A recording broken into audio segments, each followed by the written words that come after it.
Welcome back to another episode of Leadership Lenses, where we try to approach issues, challenges, and opportunities for heads of school, principals, and other Jewish educational leaders, and share our thoughts with you.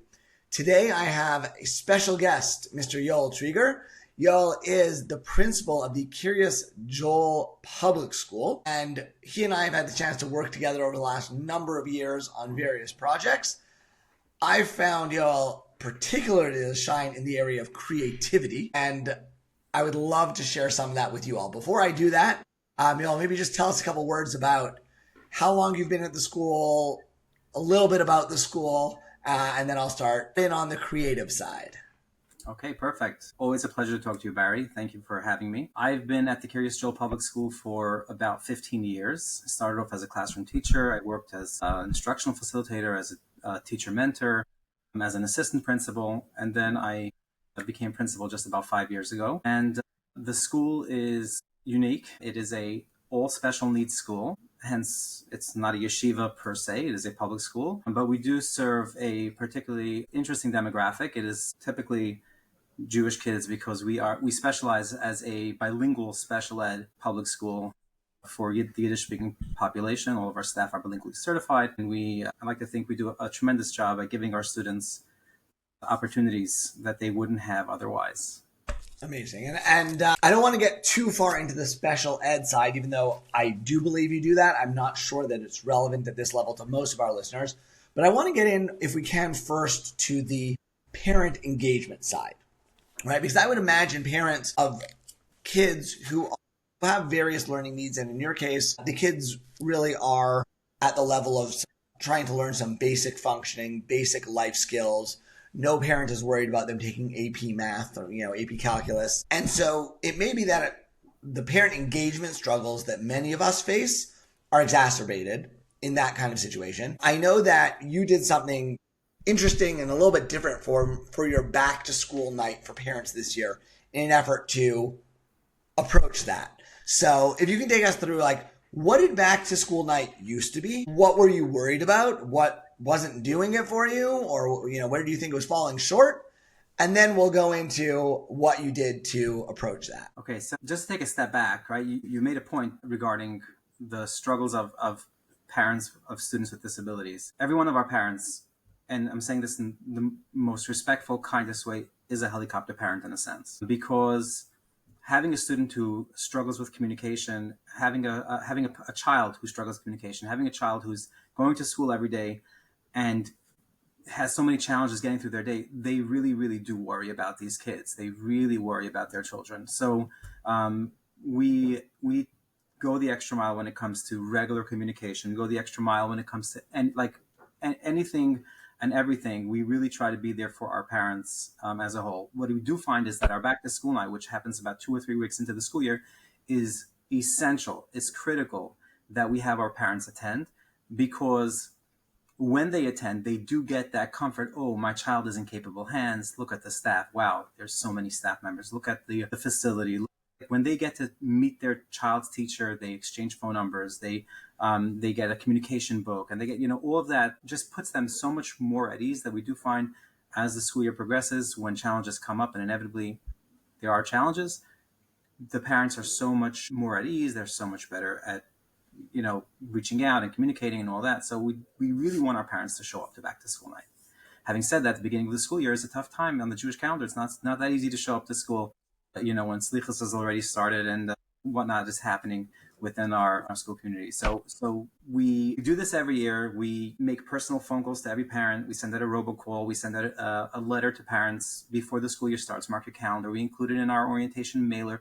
It's all there. And still, we get a decent attendance, but we wanted to kind of change it up a little bit to get more parents involved and to make sure that they're excited, that there's something to look forward to within the program. Right. So there's a big difference between a parent being there and a parent being there, especially if they're a parent whose third or fourth year it is and saying, okay, come on in, teacher, give me your phone number. I know the drill already. I'll give you my phone number. We'll talk about when and what my kids' needs are, and let's move on. And you said, okay, that's fine, but I think we can do better, right? So Yeah. why'd you bother doing that? Why not just like leave it the way it's been? You certainly have enough going on at the beginning of the year. Yeah. So we did this for the past 5 years that I've been principal. We did this every single year, and I wanted to make sure that the time that our parents spent in school was worth their time. There's another challenge also, because I mean, I can't speak for the other schools that you work with, but we have a huge range when it comes to our parents, the communities that they come from, and the cultural norms. Especially when it comes to timeliness. So we run sometimes on what they call Hasidic Standard Time, CST, which is about 45 Which minutes. is about an hour behind Eastern Standard Time, like the regular CST. Correct. So it's a challenge, right? So what we do is, on a typical year, just so that teachers don't have parents coming in every 2 minutes and another starting their spiel over again and repeating themselves over and over again, I would typically do like a presentation for parents for the first 45 minutes. And the presentation was important. I try not to waste their time. I go through some of the things that we're doing, what's new this year. By the time I'm done with my presentation, say 40, 45 minutes later, almost everyone's there, or like the vast majority of parents are there. And then I release them to the classrooms and follow the coordinators, we have liaisons, we have people, they take the parents to their classrooms. And then about 40 minutes later, the program's over. So I did need to have that buffer is an important buffer. It's a very important, that time buffer is very important. But So again, just to note this, right? You have two parts to the program. There's the part that you want them in the classroom for. That's all fine. The problem is if you call your program for 8 p.m., some show up at 8, some show up at 9. Nobody's in the classroom at the same times, and the teachers can't give their speech and presentation and do that connection thing. So you're trying to figure out, what do I do for the first bit? And in the past, what you did was what a lot of us do, which is give a speech. Let people hang around and then give a speech to essentially waste some time so that everybody's there before it's time to go into the classrooms. right. And again, that worked, especially I think the first 2-3 years that I was principal, that was critical. People didn't know who I was. They really kind of, it was an opportunity to connect and to let people know that they're in good hands. And that was really what the mission and the goal is. Come year 5, and you say, okay, most of these parents heard, I mean, again, we change it up a little bit from year to year, but they've heard the gist of it. They know most of our programs. They know, like, what can we do differently? What can we do differently? And again, I'm not just focusing on this year, but I'm thinking long term. I'm saying, okay, so what about next year? What about the following year? How do I brand this as an exciting evening that parents don't want to miss, so that they really want to come back year after year? It's not the same year to year. We don't get into this monotonous thing. So should I tell you what I did? I mean, yeah, that if you don't mind, right? So, and because, okay, this might be a little bit late for people running back school events this year, but there are always events, and there's often this kind of blah start to the events, right? So how do we manage that? I think a lot of that depends on how creative you want to be and what you're thinking of. So take us through what you did. All right, so we wanted to change things up. This year we added a brand new lobby, a vestibule to the building that was kind of spacious, and we also wanted to showcase that in a sense. So we decided to do two in one. We took that brand new lobby and we set it up with booths, almost like a trade show, an expo style, and we had representatives of every single one of I'll say 80% or 90% of our special school programs. So things like, we have a life skills program, we have a social skills program, we have a vocational program. We had representatives from our therapy departments, a speech therapist, an OT, a PT. We have an AAC, communication devices department. We have a native language IVRA program. We have lunch specials, music, art, gross motor, all of these things. And we gave each of them a booth. So got the team together, gave them the opportunity. They loved it. You would not believe the excitement. When I tell you that I've never seen people so excited to come back to school at night. These are people who don't have to come back to school. These are right, so you're talking about your staff team here, right? This Right. is like the people who are going to have to do the work to make this happen. And you told them they have more work to do, and they're like, yes, thank you, Mr. Trieger. Almost, but yeah. Almost. Okay. But they were enthusiastic about it, And you know what? Fast forward after the event, they were even more enthusiastic about it. Like, sign me up again. This was great. because these people do tremendous work year round. And if you're a classroom teacher, right, you engage with parents on a regular basis. You get that nachas. You send home a report. You send them some.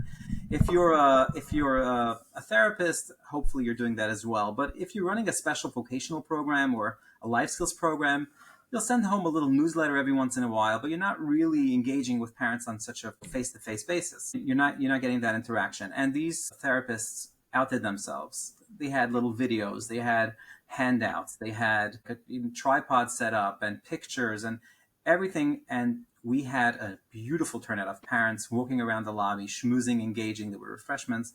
It was. What do you think? What do you think the parents' impression? You've talked about like the staff was saying, "Yes, let's do this. This is exciting. We never get to kind of show our stuff this way." And the parent impression was. Let me compare it to when I did the spiel.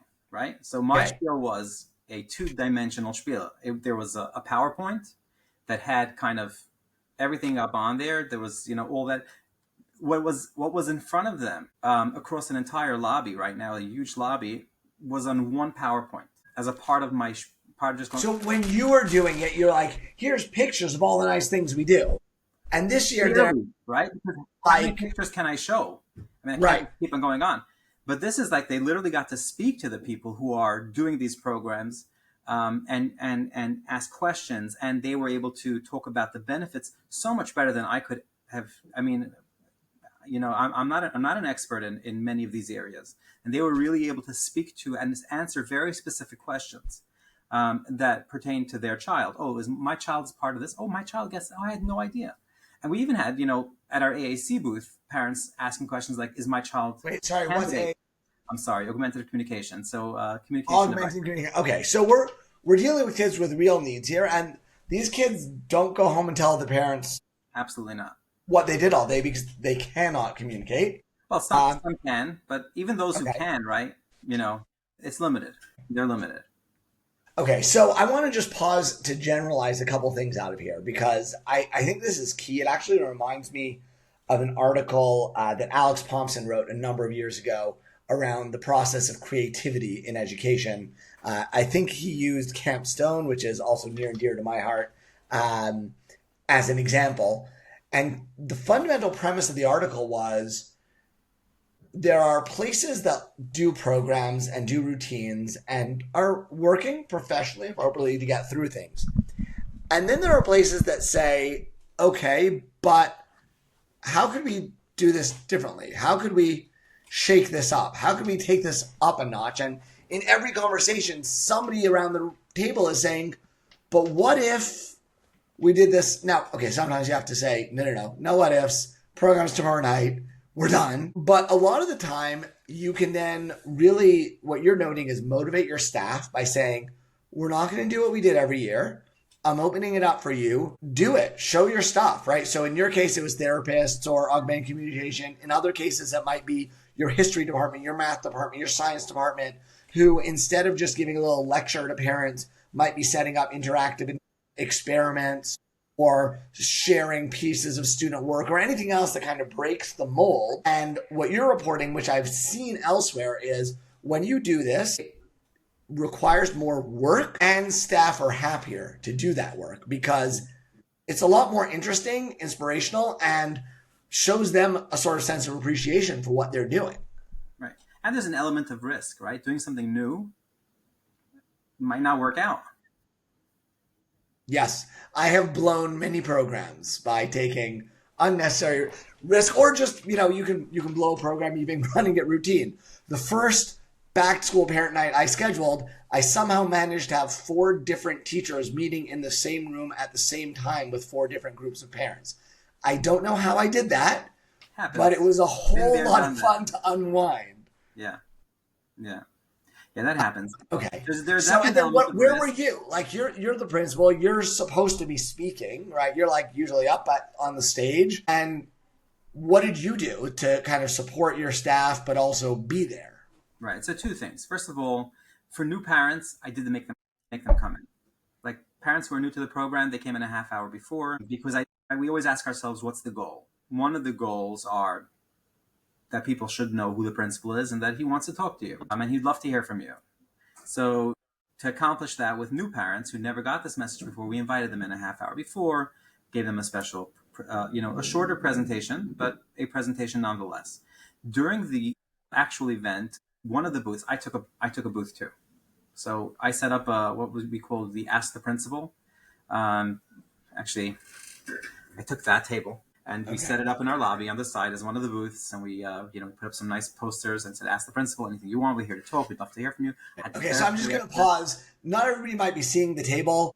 Yoel has a really nice conference table behind him. The point isn't that he has a nice table. The point is that you invested the effort, right? Because you could have put up a folding table and a little plastic tablecloth, but you said, look, everybody is investing effort. We're doubling down on this. And I think, again, there's this counterintuitive piece here of none of us as principals want to ask too much of our staff. But sometimes asking more is the best way to motivate and engage your staff, because let them put their all into something new, in a new way, in a creative way, and then be really proud of what they've done. Can I say something controversial? Potentially Please. Controversial. I'll edit it out if it's too bad. I'm not a huge fan of team building events. Okay. For the sake of team building. In other words, you bring someone in and they pass the ball around, or they make you create music together, or they make you do a puzzle together. I think we have so much work to do professionally as a school community, as a staff, that the best team building activities are those that are actually professionally needed for the school community, for the school, for your students. When you work on something that does well for parents and students as a team, that is the healthy, in my opinion, in my experience. Giving people more work to be part of something larger, will accomplish the goal of team building, which is learning to work together and to be part of a team and have that sense. No, I don't think that's controversial at all. We know that kids do better when you give them authentic tasks. That's what we try and do. The same is true for teachers. You can take them to the most beautiful ropes course in the world, but it doesn't mean anything. Why do I need to cross this bridge or build this wall? But when I need to collaborate with others to accomplish things in my own school for a real authentic purpose, that's a whole different level. Now, I am a fan of some fun outings. I do think there's a purpose and a time and a place for all of that. But I also completely agree with what you're saying, that the level of connection you get out of doing real work is real connection. And so I've seen this happen in a number of schools. I do think that we miss it. And we're so busy often with the routine that when something's happening as a routine, we just go with it. And I don't think you can shift everything, right? Certainly not in 1 year. But I'm thinking from this, like I would tell my principals, people I'm working with, pick something in the next month or two that you usually do on autopilot. Get a small group, a small little task force of teachers or admin, whoever it is that works on this piece, and say, what if, right? What if we made this better, different, more creative? If you don't come up with anything, worst case scenario, you just go with what you've always done. But I think more often than not, you'll come up with something that has some level of enhancement for the program, and even more importantly, a whole lot of enhancement for your staff. So I know just in our experience that you've done this with a lot of programs, whether it's parent engagement, teacher appreciation, the way you program for your students with all the unique challenges that you face and that they face. I'd love to go into all those, which we will come back to do. But last word from you, right? If you're going to say like what you learned from this that you would love people to know and take with them, it would be? Well, I'll tell you what comes up for me right now. You started off by saying, hey, here's Yoel Trieger, very creative guy. But thank you. But I think I beg to differ I think everyone can be creative. I don't think there are creative people and non-creative people. I think there are people who are open to exploring ideas and people who are not. And I think that's really like not to be afraid of that. It doesn't have to be your idea. There are so many good ideas out there. It doesn't have to be, as long as you're staying true to your goal. You say, okay, what's the purpose? What are we doing? What are we trying to get done? Now everything else is open. We're staying true to our mission, to what we want to accomplish, but everything else is on the table. And then you'll find something that works. No question about it. Amazing. And that totally corresponds to the research that says boundaries enhance creativity. Yeah. Right? So I think that 100% works. Thank you for your time with us. Maybe what we'll do, actually, you'll send me some pictures from that night if you can. We'll attach them to the show notes because I want people to see like what this really looked like. It was beautiful. And then we'll hear from you at another point about some of the other ways that you've been creative. If you have questions for Yoel or you have questions for me, you can reach us at us always at Leadership Lenses on Substack, Barry Kislowitz on LinkedIn, or KislowitzConsulting.com. Thank you, Barry.